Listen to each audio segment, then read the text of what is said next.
What do I? What do I? What do I?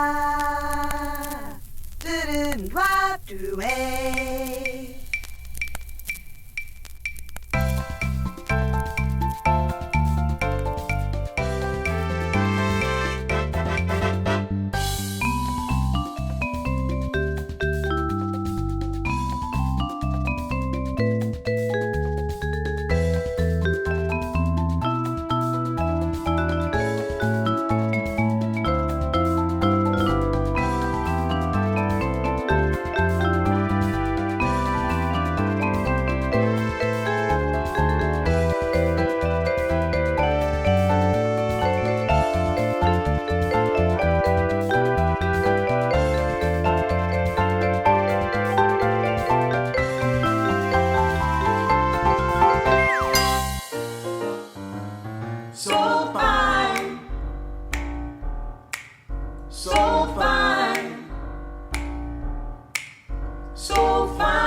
Before Christopher Andrew Mayer chose to throw a ring around Camden City, he served as an art teacher in Camden County.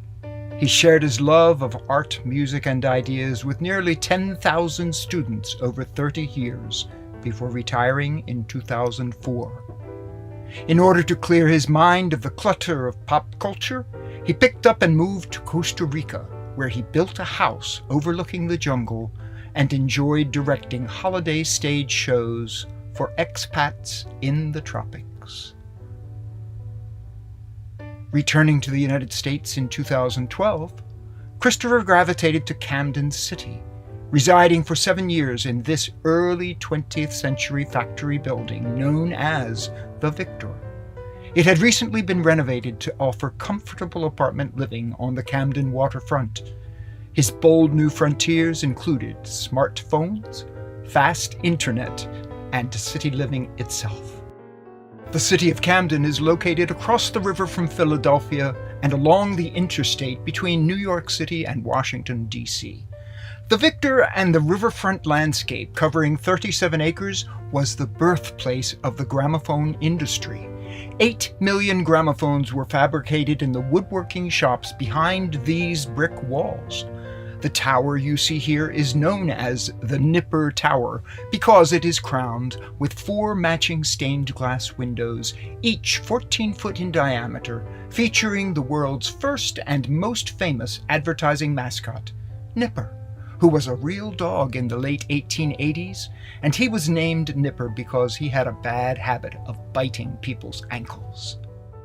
The Nipper Tower was built in 1916.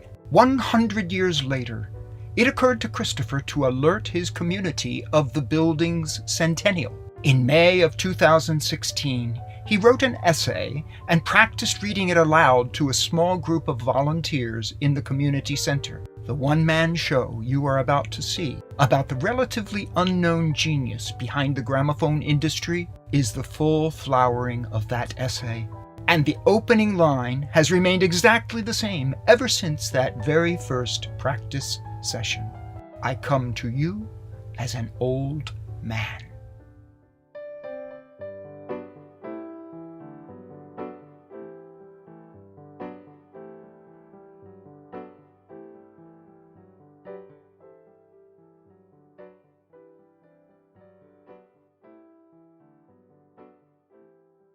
I come to you as an old man. Eldridge Reeves Johnson. From the looks of me in this undated photograph, I have another 10 years ahead of me. I am retired after a lifetime of diligent work. In my library aboard my yacht, the Caroline, named for my mother, who died when I was but 2 years old. It was my family's intention that I become a gentleman, perhaps working at a university or a law office. They had no idea, and neither did I. I was born in 1867, the same year as Wilbur Wright, Laura Ingalls Wilder, Frank Lloyd Wright, and Madame Curie. It seems that 1867 was a good year for visionaries, huh? It is indeed a curiosity that I will have met my Maker when I have completed 78 revolutions around the sun. 78 RPM? How cool is that? You may get a chuckle out of another pair of special numbers. In fact, before we get into the details of my invention, which is on display here, let's do a numbers puzzle right now. You already know from the last slide that I was born in 1867, which means that by 1900, the turn of the 20th century, I had lived 33 years and was in the prime of my life, on the verge of introducing a perfected invention that would change the world as fundamentally as the Gutenberg printing press. You also know that I lived another 45 years, leaving this world to meet my Maker in 1945, living long enough to have witnessed the end of World War II. Both numbers add up to 78. You may thank your presenter, young Christopher the pianist, for having done the math and made the connection. Few people living now actually know that I left a memoir which I wrote out in 1913, not long after the Titanic went down. I'm just having a look at the old thing right now. As I was composing the memoir, my 12-year-old company was growing wealthy beyond my wildest dreams, and I was beginning to have visions of erecting 3 iconic architectural masterpieces on the Camden waterfront that, by my very high standards, would last for centuries. By 1916, I was building them with the expert assistance of Karcher and Smith architects. The Cooper Branch Free Library, which I simply gave to Camden City as a token of my appreciation.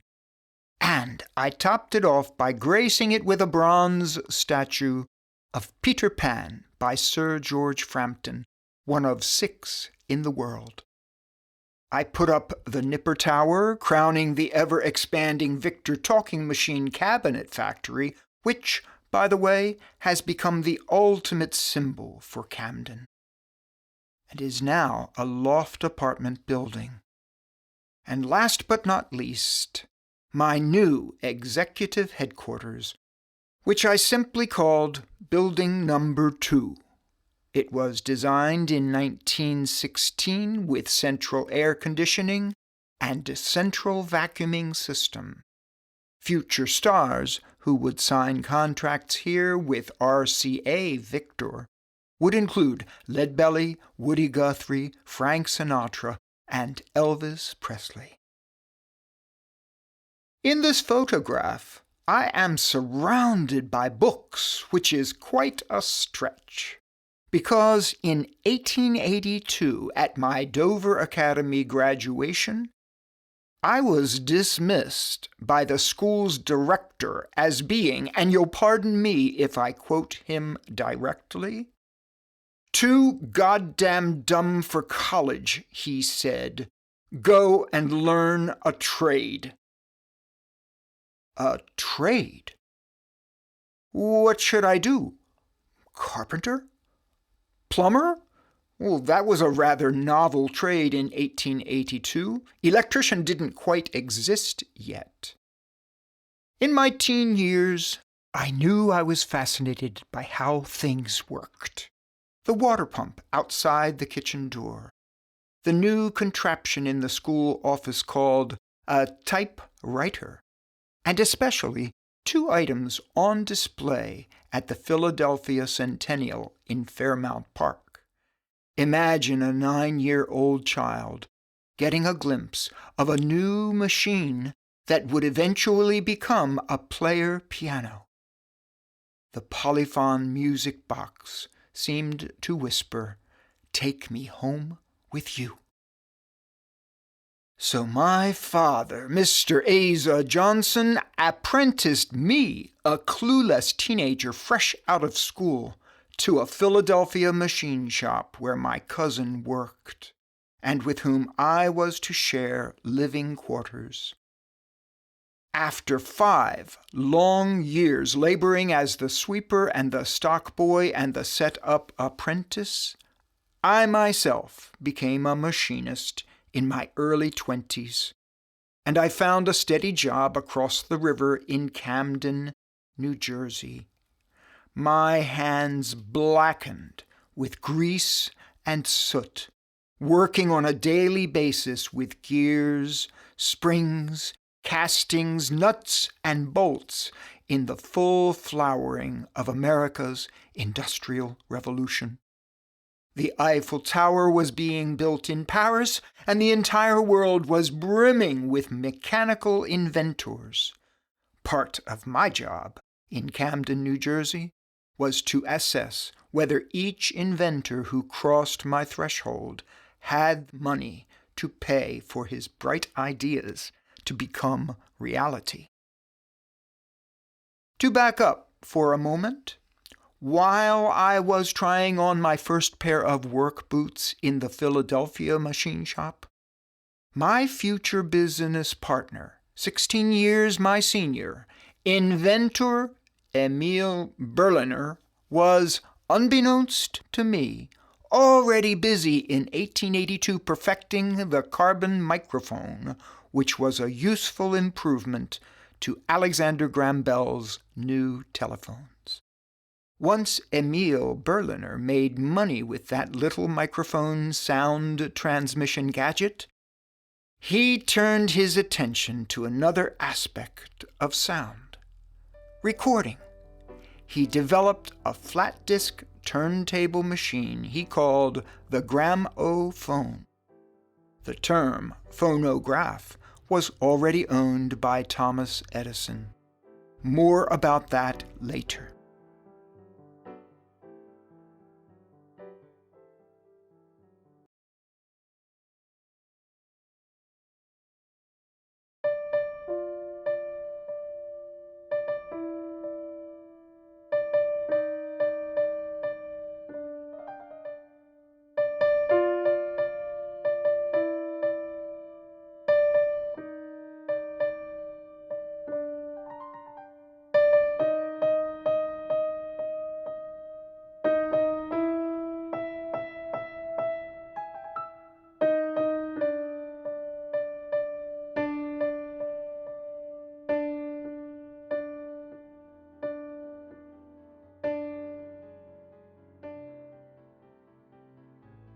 Now, in a stroke of breathtaking serendipity, in 1895, while crossing the Atlantic on a business trip promoting his gramophone, which was looked upon as little more than a toy, Berliner met a young man named Alfred Clark, who was on a very similar business trip of his own.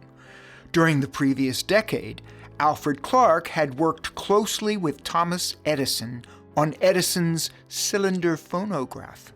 He was returning to the USA from a promotional tour in France, touting its virtues as a dictaphone, the newest essential in office equipment.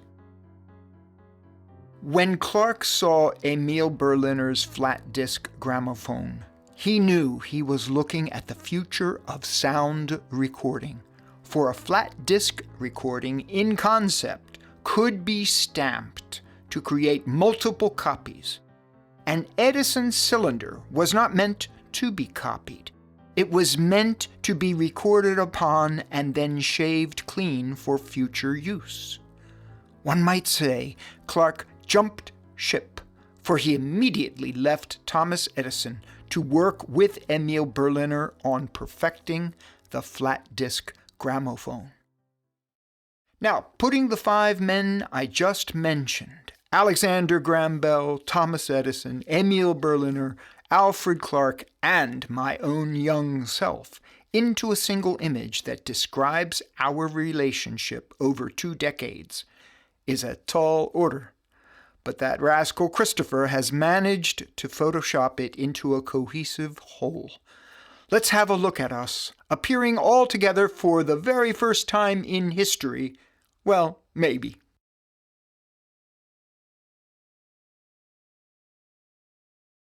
In 1896, a representative of the new Berliner Gramophone Company, which had offices at the Stephen Girard Building on 12th Street in Philadelphia, visited my Camden shop, inquiring as to whether I could come up with a reliable spring motor for his hand crank gadget. It was unfortunately referred to by the public as an egg beater, for the variable hand cranking of it took a perfectly good voice and scrambled it. The goal was to improve Berliner's patented flat disc turntable to revolve so steadily that it could be used for recorded music, which requires pitch-perfect RPM. Funded by Berliner's bank account, I spent 5 years experimenting on and perfecting my spring motor, eventually hidden inside a wooden box, resulting in Victor Talking Machine of Camden, New Jersey. Pictured here is a 1902 model. The three of us set our sights on marketing to different corners of the globe. Emil Berliner set up his share in Montreal, Canada, and Alfred Clark launched his Master's Voice, HMV, in Britain and its territories. And Victor Talking Machine, headquartered in Camden, New Jersey in the United States, had the target of selling to the rest of the world. Our first year of sales equaled $500. Our fifth year of sales brought in $12 million. Back to Alfred Clark and Britain. You may enjoy knowing that Abbey Road Studios was discussed, contracted, and created right here in the boardroom of Building Number 2 in Camden, New Jersey. Let's have a look at Alfred Clark's contributions to the recording industry. Didn't-wop-do-I, didn't-wop-do-ay, didn't-wop-do-I, didn't-wop-do-ay.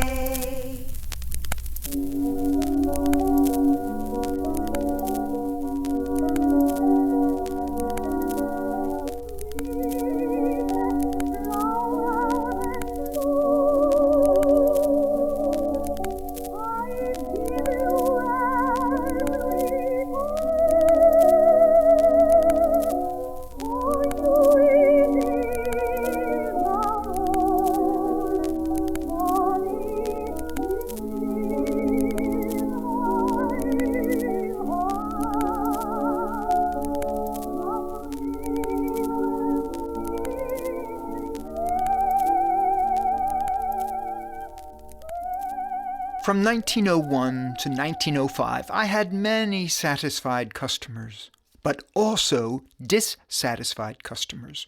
4 sticking points needed to be solved. Problem number 1. My Victor Talking Machine was cumbersome. It sported a very large horn sticking out into the room. It was obviously a household hazard, especially when children were around. Problem number 2. It was too loud for some situations, and the only way to quiet the sound down was to put a sock in it. Problem number 3.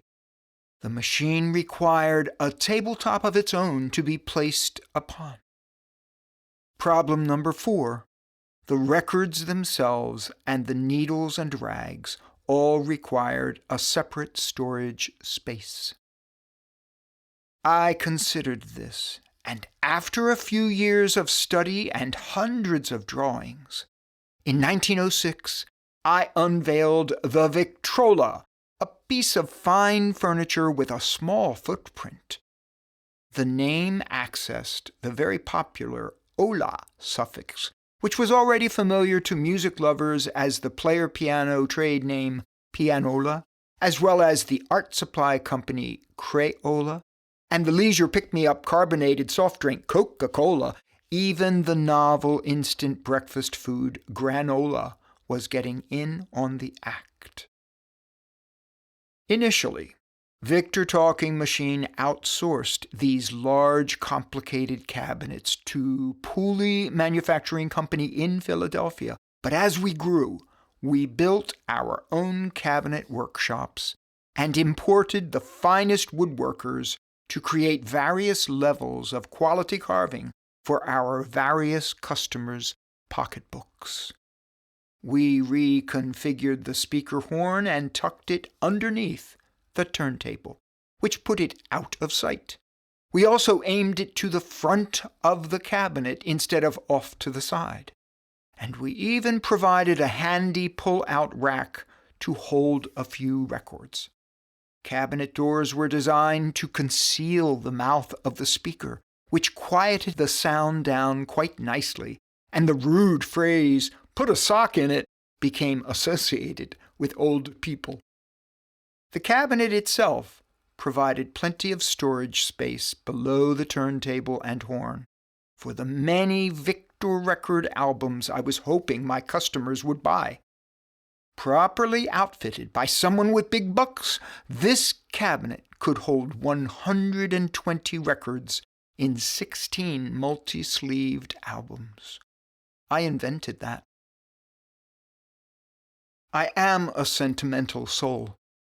You will remember upon my retirement, I named my yacht for my mother, Caroline.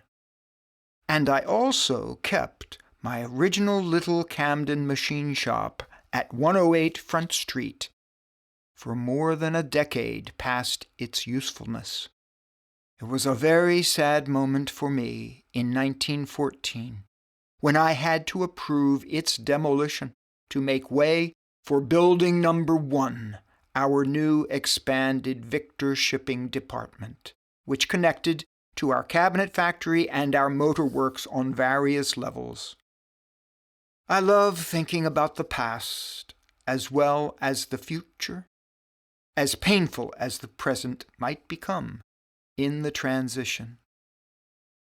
Therefore, in 1916, it should come as no surprise that I would honor my Victrola cabinet design, already a decade of success on the books, in a way that perhaps no other piece of furniture technology has been honored. Let's return to that 1906 cabinet for a moment to remember what we have seen.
Always improving our product.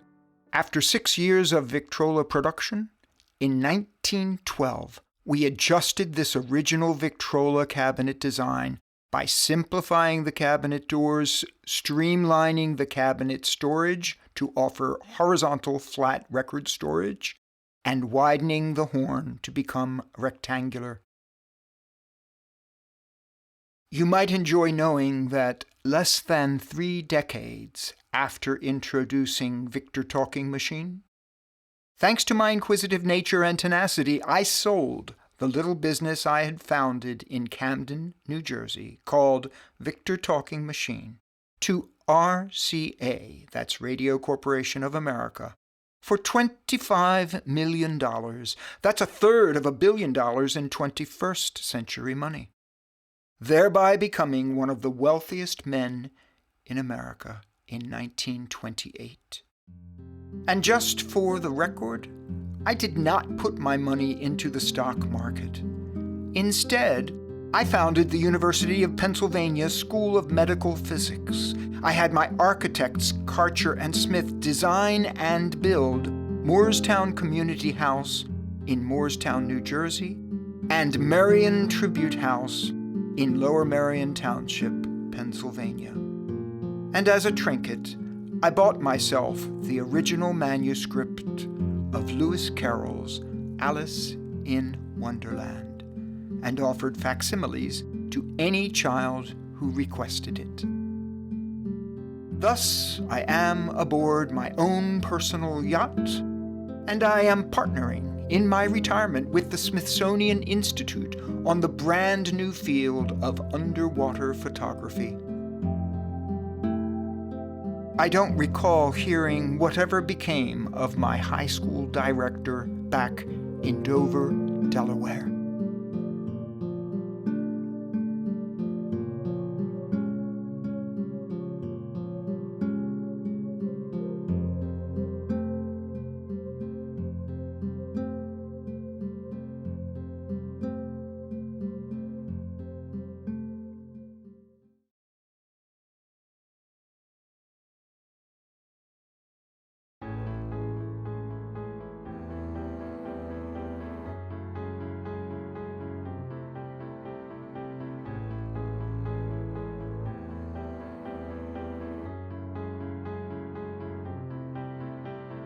Most of you are unfamiliar with my name, Eldridge Reeves Johnson.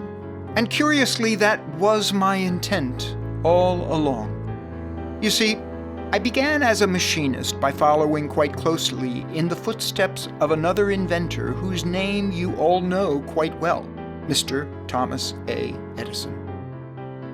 Edison was 20 years my senior, old enough to be my father, but the path he was exploring in cylinders and recorded sound seemed incomplete to me. He initially explored office equipment, not musical instruments. This utilitarian aspect of his device, which was meant to be recorded, typed out, and then shaved clean for reuse, led him to put his name on every single cylinder package he produced, fundamentally proclaiming himself the star. I saw it differently. I saw myself and my musical invention more as the telescope to the stars.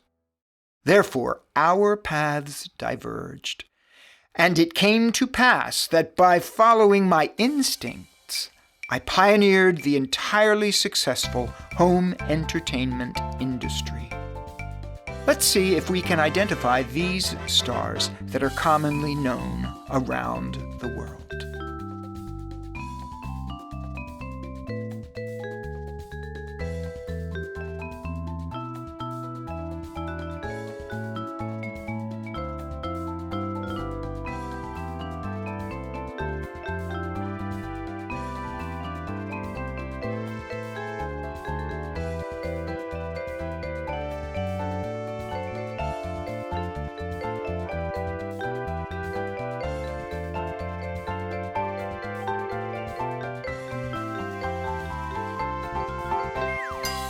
My initial inspirations included not only engineering paper labels for the centers of the discs, but also inaugurating Red Seal Records, a recording category reserved for only the world's finest musicians. Here are Enrico Caruso and Geraldine Ferrar, who recorded for our gramophone company as early as 1902 and 1907, respectively. Meanwhile, Edison was hard at work offering cylinder office equipment and snaring so-so music hall musicians and spoken word artists as novelty. His phonograph was never intended for perfect revolutions per minute, as can be seen by glancing at the 11 gears and leather strap that drove his cylinder phonograph. With spoken word, it hardly matters whether a recording is running a little fast or running a little slow. But music, by its very nature, is a different animal.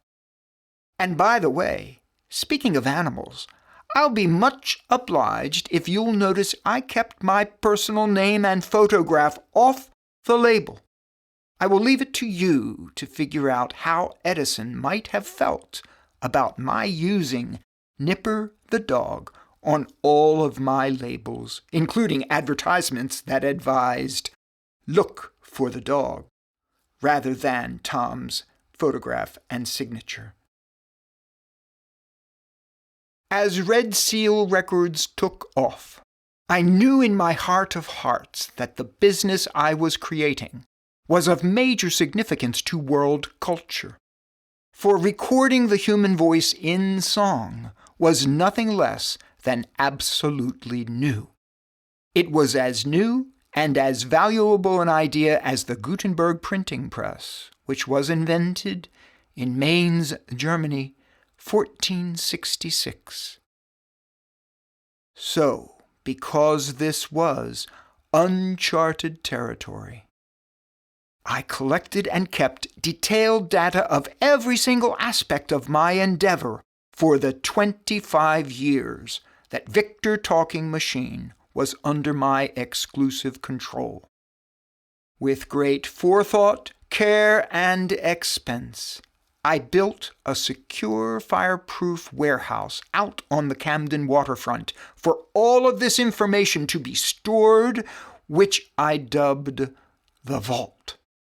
Into this concrete building, my staff placed every steel master disc, all of the notes and every number associated with our technical work for the vocal artists who allowed me to study their talents microscopically in the recording process, and on whom I lavished tender, loving care.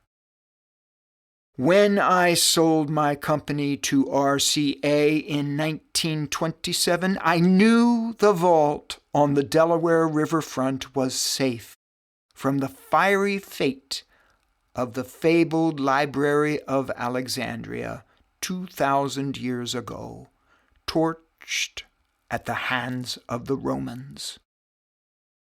There's something about that letter R. Put a pin in that, please. 15 short years after I passed, I heard from one of St. Peter's angels that RCA, that's Radio Corporation of America, the entity to whom I sold, blew up the vault because they needed the Delaware riverfront location for a shipping pier in 1960. I believe they sent out invitations to their corporate partners for half-hearted looting, but it is safe to say that the majority of obscure virgin world music which I had searched out and catalogued cascaded into the Delaware River and was covered in 1960s concrete, slime, and no deposit, no return. The EPA arrived a decade too late on the scene to offer an opinion about RCA's use of the river. However, this moment in my presentation is not meant to vilify RCA by any means. One look at an 8-track tape player or an early portable computer will prove my point. This is the fate of technology. It is destined to become outdated, outmoded, out of style. RCA in Camden may have blown up the vault with its astonishing history of music, disappearing in the blink of an eye. And Camden, being the center of RCA, thanks to me, Eldridge Reeves Johnson, and lacking highways and byways to get their work done, needed a shipping pier. Technology is like that. But within a decade, RCA facilitated a trip to the moon.